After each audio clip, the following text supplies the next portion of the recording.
So I met the Christians, I met the Jews, I met the Buddhists, I met the Hindus, I met everyone apart from Muslims, by the way, because I didn't even know what Muslim was or Islam was at all at that time.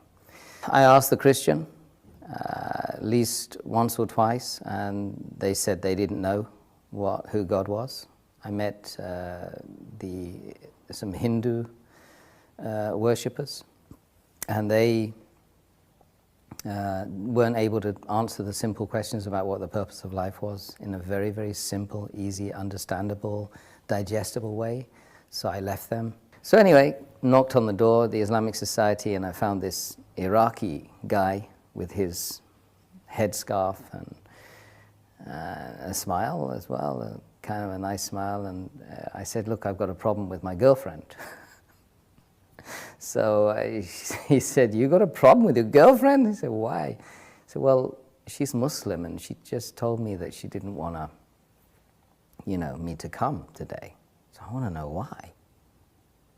So he's kind of said, well, look, best thing I can do is give you these. Give me a pile of books.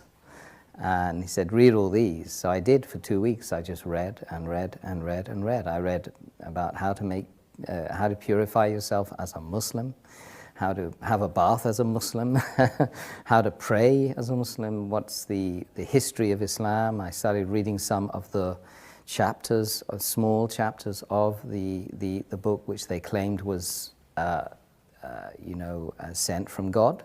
And slowly but surely, the answers started popping up, just miraculously from this incident. Then I discovered, of course, that the month was Ramadan.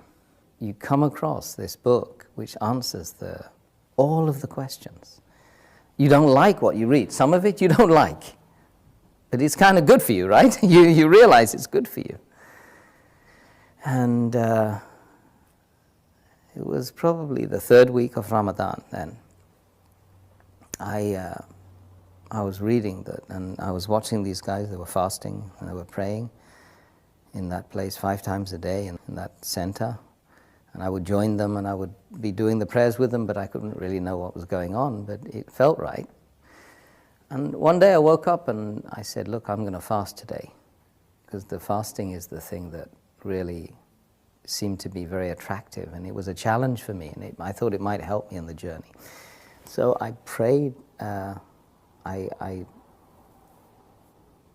started fasting that day, and it was like somebody had removed the blindfold.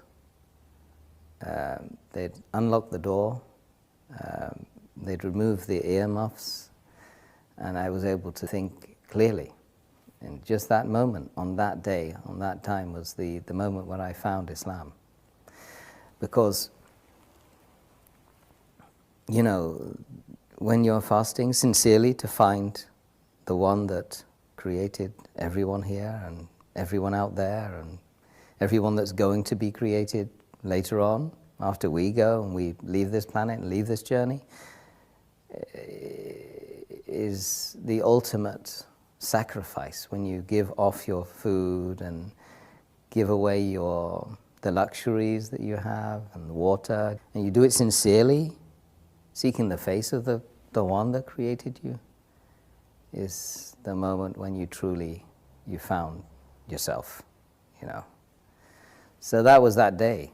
That was the day, and I hadn't taken what was called the Shahada, or the declaration of faith, because I thought, well, God knows me better, so why would I bother, Anyway, I went on right until the end of Ramadan, and one night I was just super aware of myself, of being like needing to get rid of the past and start something new. It just felt like that. So the whole night I was just like, I was making this ritual ablution, watching, because I was reading it all the time in the books I had with me, and trying to get rid of something that was in the past. And then in the morning, very early in the morning, I just walked. I went up and I started looking for a mosque. I went into a mosque. I got to the top of the stairs and the guy grabbed hold of me and said, look, what's going on? What are you here for? Can we help you? I said, yeah, I've just come to embrace Islam. He said, well, we don't know you. I mean, we've never seen you. What do you know about Islam? I said, I've been reading about Islam for the last 2 or 3 weeks, in fact, and I've been fasting as well. So they were quite surprised, and they said, well, have you washed? I said, I've been washing the whole night, man. I made the declaration of faith. And then I kind of got hugged by 300 men, you know, and I'd never been hugged by a guy before. Not even my father, I don't think. I remember feeling that it really was a very amazing moment, and it was unlikely that I would feel that way again.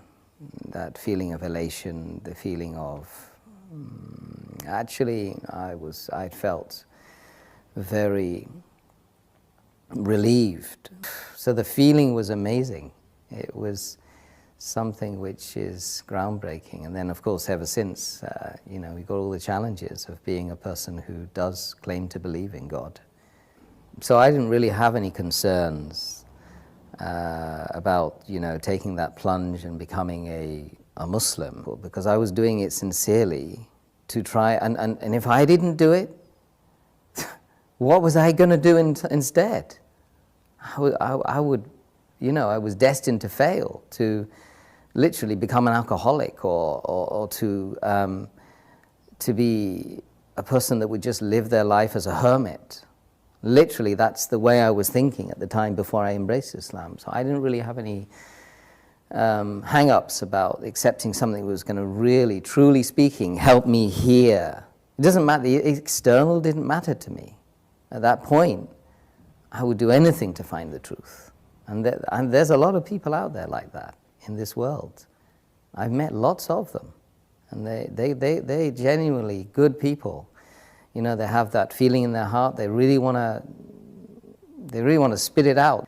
But really, there's nothing to be fearful of. Rather, that you should be fearful of the fact that you're not being sincere to yourself, true to yourself. Community of Muslims practicing the faith of Islam is a family that most people don't have. And I gained that family. It's 1.6 or 1.7 billion people worldwide. I go and visit them. I can just say, peace be unto you, in a gathering of people in a room, and I've got potentially 1,000 invites right in front of my face, you know, if I go and pray in a mosque in wherever it is, Abu Dhabi or Kuwait or America or France. So that's the community that I never had, and I yearned that community. So I believe that the greatest thing that the faith of Islam gave me, apart from the massive direction and being able to have secure in the fact that there is a purpose. I don't need to go out to the pubs and get drunk anymore. If I want to get drunk, I just pray. You know, if I want to find direction, I've got the sat-nav. I've got the map. If I want to know anything about the faith, I rest assured I can go to someone who knows about the faith, and they will give me direction as well. And I have that massive, beautiful, unending family. And if you find the right members of that family, then you feel great. Let's just be brutally frank. We need to know who we are, where we're going, who created us. We ask ourselves these questions on a daily basis. Even if we don't vocalize it, we certainly think